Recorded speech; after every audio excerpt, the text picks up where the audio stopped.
through a lot of modifications, as you can already see. The fun part about this one, it is a TDI. This one is a diesel swap from a Volkswagen. Let's take a look at all that we've done. On this one, I've had to fabricate a dual steering stabilizer on the front end. This bracket was actually meant for a Jeep JK, which had to be adapted to fit onto the CJ. We now have dual stabilizers, which will definitely help for 37-inch tires.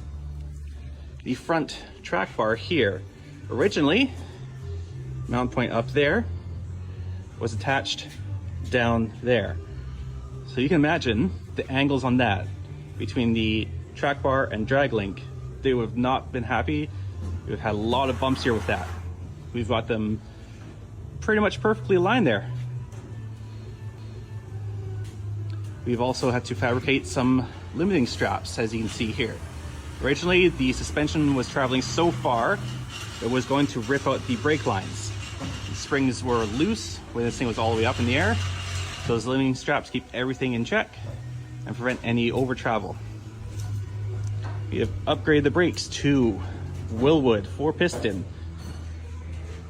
and some stainless PTFE line. Taking a look underneath, the whole system is now converted to PTF line. Running all three up here, one running up along the front here, over to the passenger side. Taking a look further back here, you can see the exhaust. I've had to clearance this. At full droop, this exhaust was interfering with driveshaft, and we actually couldn't even get the driveshaft in without clearance in there. You can see a full droop. There's a lot of clearance there now.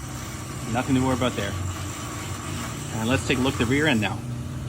Looking here over at the rear end, this has now been converted to disc brake instead of drums that it originally arrived with. That's going to give a lot more stopping power. Again, for those 37s, you want some stopping power. Our limiting straps here have been fabricated. We've had to add a little support here up the top. Lots of strength here now. Looking over here, you can see our nice brake line set up. And that is going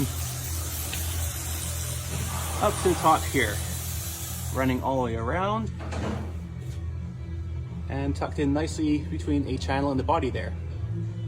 Our Fox shocks have shields to protect against the park brake cables. Nothing's going to rub through on there.